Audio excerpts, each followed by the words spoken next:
शहर में लोगों को लगता है उन्हें सब मालूम है, लेकिन कभी कभी सब कुछ नजरों के सामने होकर भी कुछ छुपा होता है। रात का समय था। पूरा लखनऊ शहर सोया हुआ था। सिर्फ स्ट्रीट लाइट की पीली रोशनी सड़कों पर बिखरी हुई थी। हवा में हल्की सी सर्दी और एक अजीब सी खामोशी थी। इसी शहर में एक पुराना इलाका था, गुलमोहर लेन। वहाँ का एक मकान जिसके बारे में लोग कहा करते थे कि उस मकान में जो भी कोई रहने आया उसके साथ कुछ ना कुछ अनहोनी होती ही थी। कई सालों से वो मकान खाली था।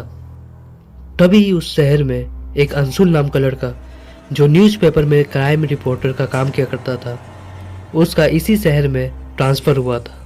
लेकिन उसे रहने के लिए कोई अच्छा घर नहीं मिल रहा था। इसलिए वो अपने किसी ऑफिस के मेंबर को अच्छा और सस्ता घर का पता लगाने के लिए कहता है, और ऑफिस का मेंबर उसे एक रियल एस्टेट एजेंट से मिलवाता है। अंशुल रियल एस्टेट एजेंट को बोलता है, मुझे सबसे अच्छा और मेरे बजट के अनुसार एक बढ़िया घर चाहिए। रियल एस्टेट एजेंट अंशुल को बोलता है, बिल्कुल सर, मेरे नज़र में आपके बजट के अनुसार आपके लिए। रियल एस्टेट एजेंट ने अंशुल को उसी मकान में लेके गया जिसके बारे में लोग बात किया करते थे। अंशुल को वो मकान अच्छा लगता है। मकान बड़ा था, 2 मंजिले, लकड़ी की सीढ़ियाँ और कमरे भी अच्छे थे। लेकिन उसे एक चीज़, सीलन और पुरानी दीवारों की गंध जो कि चारों तरफ फैली हुई थी, जो उसे अच्छा नहीं लगता है। लेकिन उसे मकान सस्ता में मिल रहा था, इसलिए वो ये सब पे ज़्यादा गौर नहीं करते हुए मकान खरीद लेता है। और उसी दिन वो अपना सारा सामान लेकर उस मकान में शिफ्ट हो जाता है। सामान शिफ्ट करते हुए रात हो जाती है और वो थक भी जाता है। वो डिसाइड करता है कि खाना खा पी के अब सो जाएंगे और कल से काम शुरू करेंगे। सोते समय उसे महसूस होता है कि उसे शायद कोई देख रहा हो, लेकिन उसे लगता है कि वो थक गया है और नई जगह है, इसलिए उसे डर लग रहा है। अगले कुछ दिनों तक सब चीज़ सही से जा रहा था, लेकिन एक रात अंशुल देर तक अपनी रिपोर्ट लिख रहा था। घड़ी में रात के 1 बज रहे थे। तभी उससे ऊपर वाले कमरे में किसी के चलने की आवाज़ आई। अंशुल चौंक जाता है, क्योंकि उस घर में तो उसके अलावा कोई नहीं था। तो फिर ये आवाज़ किसके चलने की आ रही है, ये देखने के लिए वो सीढ़ियों से ऊपर गया और कमरे का दरवाज़ा खोलकर देखता है कि अंदर कोई नहीं है। उसे लगता है शायद चूहे होंगे। ये सोचकर वो कमरे को बंद करके सोने चले जाता है, क्योंकि रात भी बहुत हो गई थी और उसे कल काम पर भी जाना था।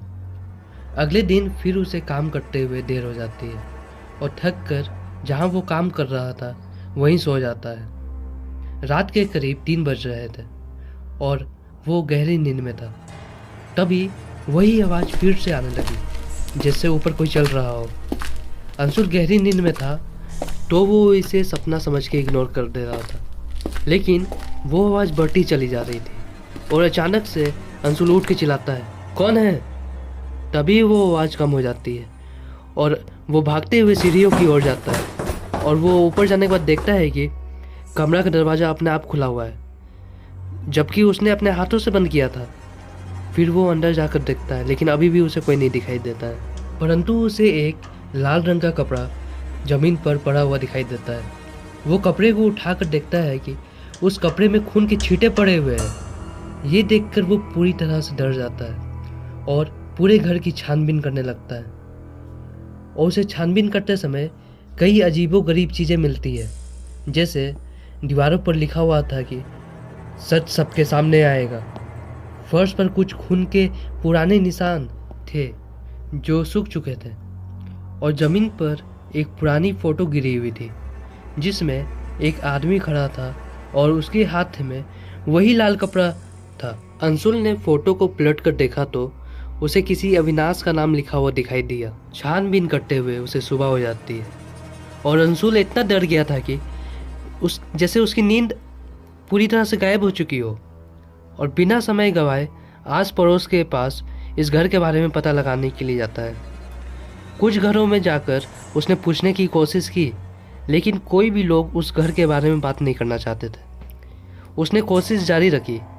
तभी वो एक घर में जाता है जहाँ एक बूढ़ी औरत रहती थी, सुधा आंटी।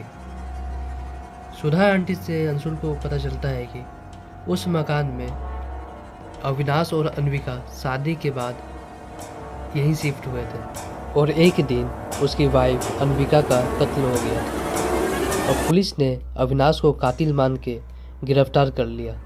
लेकिन पुलिस को अविनाश के खिलाफ कुछ सबूत नहीं मिला तो पुलिस ने उसे छोड़ दिया।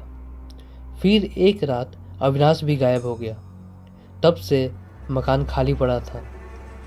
अंशुल घबराते हुए अपने जेब से एक फ़ोटो निकालता है और आंटी को दिखाते हुए पूछता है, क्या यही अविनाश है? आंटी बोलती है, हाँ बेटा, यही अविनाश है। ये सुनकर तो अंशुल की मानो रूह कांप जाती है और सोचने लगता है कहीं अविनाश की आत्मा तो यहाँ नहीं भटक रही। उस रात अंशुल जानबूझकर देर तक जाग रहा था। वो जानना चाहता था कि आखिर सच में कोई आत्मा है या कोई मेरे साथ मजाक कर रहा है। घड़ी में 2 बज रहे थे। अंशुल झपकी ले ही रहा था तभी उसे फिर से ऊपर किसी चलने की आवाज़ आई। वो डरते हुए ऊपर गया और जैसे ही उसने दरवाज़ा खोला वो कुछ देख पाता उसके पहले ही बिजली चली गई और पूरा अंधेरा छा गया। और तभी उसको लगा उसके पास कोई आकर उसके कान में कुछ बोल रहा है। अंशुल की तो सांसें थम गई। वो कुछ कर पाता तभी अचानक से बिजली आ गई और बगल में देखता है कि कोई नहीं है। तभी उसे कमरे के बीचों बीच कुछ खून से लिखा हुआ दिखाई देता है, विनय को खोजो। अंशुल सोच में पड़ जाता है कि विनय कौन है। इसका पता लगाने के लिए वो अविनाश का रिकॉर्ड चेक करता है। जो उसे पता चलता है वो देखकर सन्न रह जाता है। विनय अविनाश का बेस्ट फ्रेंड था और विनय और कोई नहीं, वही रियल एस्टेट एजेंट था जिसने अंशुल को घर दिलवाया था। जो कि विनय के खिलाफ कुछ सबूत न मिलने के कारण पुलिस ने उसे कुछ नहीं किया। अंशुल को लगता है अब उसे ही पर्दाफाश करना होगा, इसलिए उसने अपने दोस्तों के साथ मिलकर कुछ प्लान बनाया। प्लान के मुताबिक विनय को इतना डरा देना है कि वो सब सच खुद ही बोल दे। प्लान के अनुसार जब विनय घर में नहीं था तो अंशुल और उसके दोस्त विनय के घर में घुसकर बैठ गए थे और जब विनय घर आया तो उसके साथ खेल शुरू कर दिया। कभी लाइट ऑन ऑफ, कभी फर्श पर खून बहा देना। ये सब देखकर विनय घबरा जाता है और घर से भागने की कोशिश करता है, लेकिन दरवाज़ा बाहर से बंद था।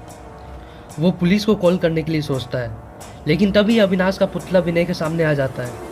ये देखकर वो बहुत ज़्यादा डर जाता है और घुटनों के बल गिर जाता है और खुद ही बड़बड़ाने लगता है, मुझे माफ़ कर दो, तुमने मुझे खून करते हुए देख लिया था इसलिए मुझे तुम्हें मारना पड़ा, वरना तुम तो मेरे दोस्त थे, मैं तुम्हें क्यों मारता। ये सब अंशुल ने मोबाइल में रिकॉर्ड कर लिए और जल्दी से पुलिस को कॉल करके बुला लिया और पुलिस को वीडियो दिखा दी। पुलिस ने तुरंत ही विनय को हिरासत में ले लिया और बाद में विनय ने सब उगल दिया। उसने बताया कि अविनाश की बीवी को विनय के बारे में कुछ ऐसा पता चल गया था, उसे पैसों के लिए ब्लैकमेल कर रही थी, इसलिए उसे मारना पड़ा। लेकिन मारते वक्त अविनाश ने देख लिया, इसलिए उसे भी ख़त्म करना पड़ा। मैंने उसे उसी कमरे में मारकर दफना दिया, फिर दीवार पर लाल रंग से लिख दिया, सच सबके सामने आएगा, जिससे सबको लगे कि अविनाश पागल है। बाद में पुलिस ने उस मकान की दीवारों को भी तोड़ के देखा और वहाँ से एक नर कंकाल मिला। डीएनए टेस्ट में पता चला कि वो अविनाश का शव है। कभी कभी मकान नहीं, उन दीवारों में कैद रह जाते हैं राज, ऐसे राज जो खुलने के बाद भी उस जगह की यादें कभी ख़त्म नहीं होती।